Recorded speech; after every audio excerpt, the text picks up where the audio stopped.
Does BLM Chicago stand with terrorists and barbarism, or are they just trying to piss you off? Or are they kneeling with them? Oh, good point. All right, we'll play it. I'll show you the tweet that they sent out, which is, I stand with Palestine. This is all that it is, I guess. And now it's a black paratrooper with the Palestinian flag flying above the parachute. And I think people kind of know that they flew in to do some slaughtering. So it seems, and I purposely tried to shield myself from the insanity of the beheaded babies and stuff like that. It's like, look, if you're seeking that stuff out on the internet, you should also type in good therapists in my neighborhood while you're Googling that shit. Because, listen, just hearing about it it's damaging emotionally, psychologically enough. I don't need to see images of it, but I did see the images of the guys sort of parasailing in to go to the concert where they got to slaughter all the young and innocent people. And this is such a good example of where you can't actually... I always try to give people the benefit of the doubt when I saw a lot of people seemingly apologizing and defending these terrorist attacks. You kind of go, look, they care about Palestinians, and Palestinians really are living in difficult circumstances, and it's a complicated issue, and maybe they're expressing empathy to people who really are struggling and suffering. But this ain't that. No. This is people celebrating mass murder.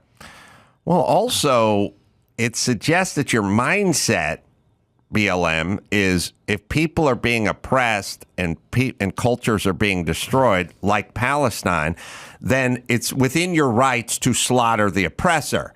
Well, that's what BLM is saying is going on in this country to them.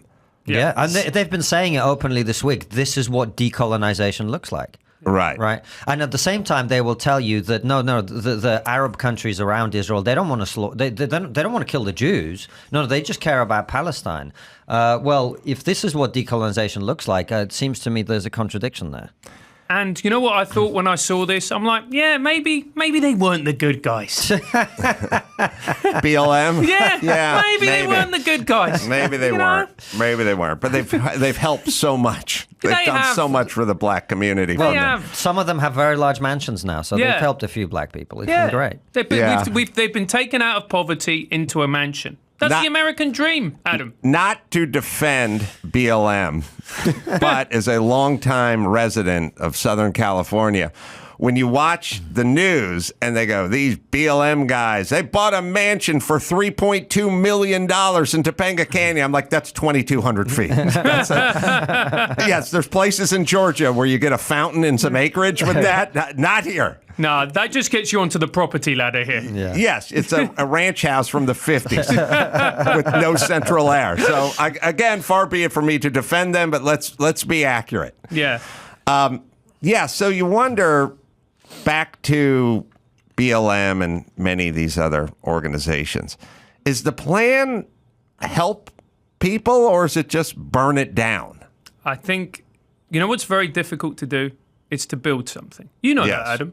It's the hardest thing in the world to build something because you get setbacks, you have challenges. There are things that happen that you couldn't have possibly predicted. There are events that happen that are unfair. Anybody can tear down a statue and almost no one can create one. Sculpt it, absolutely. Right. No less than 1% of people could actually cast a bronze statue, but any drunk asshole could take it down, is basically what you're saying. And whenever you're doing something, one of the first things you experience is your ideas about the world clash with reality. You go, oh, we'll just do this, and then you fail, and things don't go the way you intended. So you learn, you have to adjust, and in order to be successful in building anything, your view of reality has to be as close to reality as you possibly can. Whereas if you sit on the internet and tweet shit all day, your views don't have to have any bearing on reality whatsoever. You can say whatever the hell you want. You can tear everybody down without having any constructive ideas about how to move forward. That's the big thing. So this is what I was talking about in my speech that you played earlier. If more people were doing things in the real world, we would have less of this virtue signaling crap going on. Well, it's funny. I now know how everyone thinks or what side of any political subject or even which shouldn't have been political, like COVID, is by their profession. When I meet a guy who's a carpenter or builds commercial buildings